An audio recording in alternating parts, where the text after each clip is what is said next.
Halo, assalamualaikum. Bagaimana kabarnya nih, teman-teman? Semoga sehat selalu ya. Oke, kali ini saya Eka Amalia akan berbagi resep cara membuat laksan. Nah, penasaran kan, teman-teman? Apa itu laksan? Nah, jadi laksan itu sama aja dengan pempek lenjer. Hanya penyajiannya bukan dengan cuko hitam, tapi dengan kuah santan yang pedas dan gurih. Oh, penasaran banget pasti ya bagaimana cara membuatnya. Jadi, cara membuat kuahnya, di sini kita siapkan minyak goreng secukupnya ya, tapi kalau bisa minyak gorengnya agak banyak, biar bumbunya nanti terendam sama minyak goreng. Jadi kalau minyaknya kurang, bumbunya nggak akan garing dan itu akan menyebabkan kuahnya menjadi langu ya teman-teman. Di sini bumbu halusnya juga sangat mudah dicari ya. Bahannya cuman bawang merah, bawang putih, cabai merah dan juga garam juga petsin. Jadi saya menggunakan cabai merahnya di sini 10 buah ya teman-teman. Kalau pengen lebih pedas boleh ditambah, kalau nggak mau pedas juga boleh dikurangi. Itu opsional aja tergantung selera masing-masing.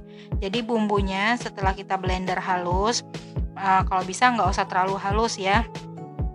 Jadi masih ada butiran-butiran biji cabenya gitu ya. Jadi aromanya nanti lebih enak.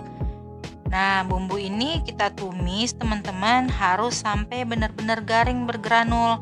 Jangan sampai harum aja. Kalau masih harum dia bumbunya belum matang dan itu juga masih nyebabin langu dan nanti kuah laksan kita bakal cepet basi. Oke. Nah, kita tumis, garam sama petsinnya juga masuk ya.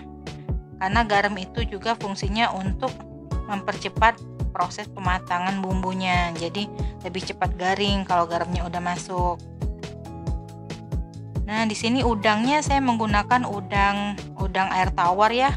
Jadi udang tambak. Jadi kita blender udangnya hanya 50 gram aja udangnya. Jadi udang yang udah direbus, lalu kita ambil 50 gram dan kita blender, kita kasih air kaldunya sedikit buat blender ya. Biar lebih halus dan kerja blendernya lebih maksimal.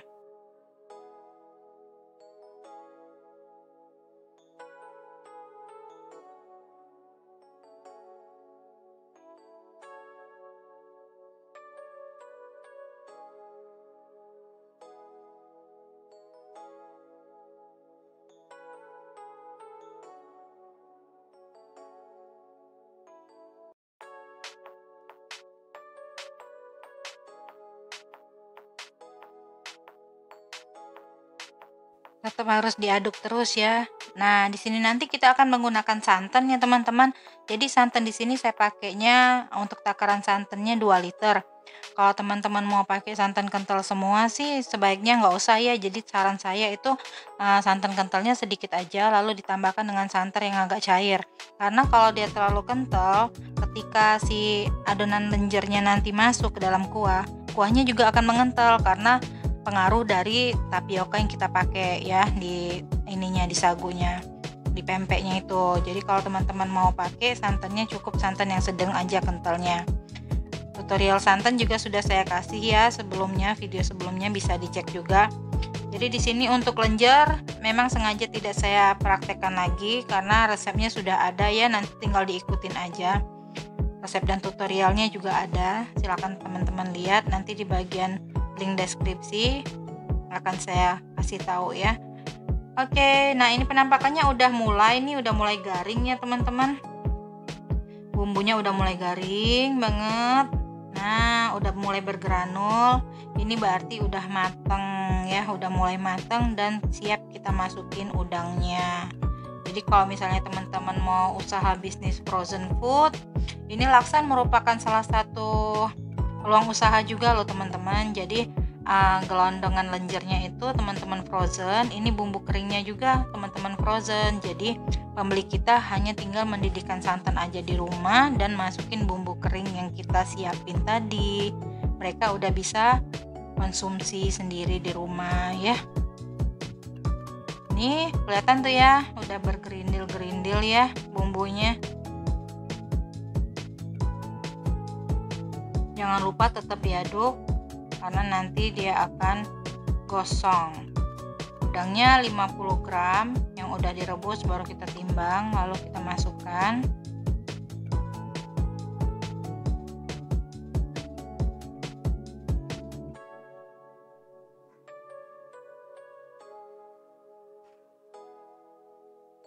Kalau nggak mau pakai udang juga nggak apa-apa teman-teman ya. Jadi dia nggak mengurangi kegurihannya. Jadi tetap enak kok. Tapi hanya memang aroma asli dari laksan itu kan memang dari udangnya ya. Kalau misalnya nggak pakai udang memang agak-agak beda gimana gitu ya. Oke, nah ini santannya saya pakai santan kental. Santan kentalnya 500 ml saya pakai. Sisanya saya pakai santan yang encer aja. Kita aduk-aduk. Dan jangan lupa kalau kita pakai santan yang seperti ini, kita harus tetap aduk biar santannya nggak pecah ya teman-teman. Harus diaduk sampai mendidih.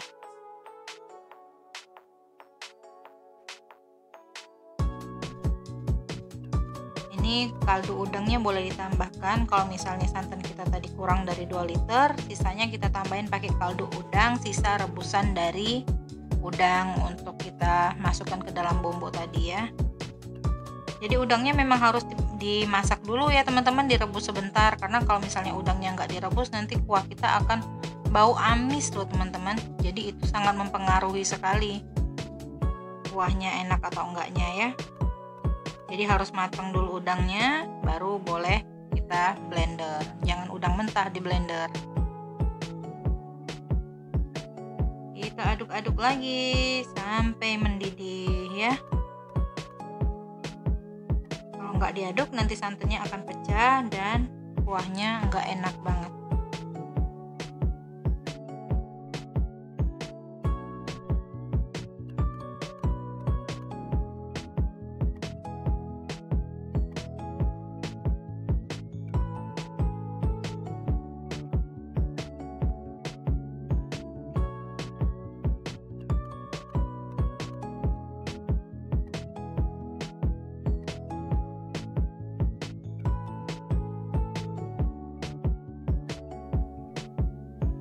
Nah, ini adonan pempek lenjernya. Setelah digelondong lalu kita pipihkan pakai telapak tangan seperti ini dan kita rebus, sama tekniknya seperti merebus pempek lenjer ya.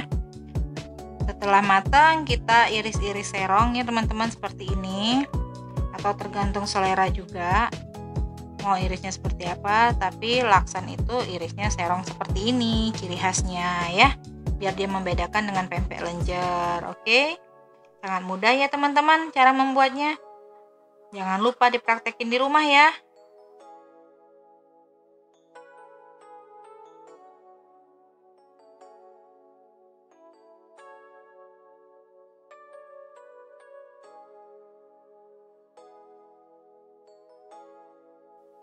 Setelah dipotong-potong semua, lalu laksannya kita masukkan ke dalam kuahnya. Oke, seperti itu, dan kita didihkan ya. Kalau dia tidak dididihkan, jadi si lenjer sama si kuahnya nanti belum berasa, belum menyerap ke dalam rasa-rasa kuahnya ya. Jadi harus dididihkan dulu biar dia menyatu.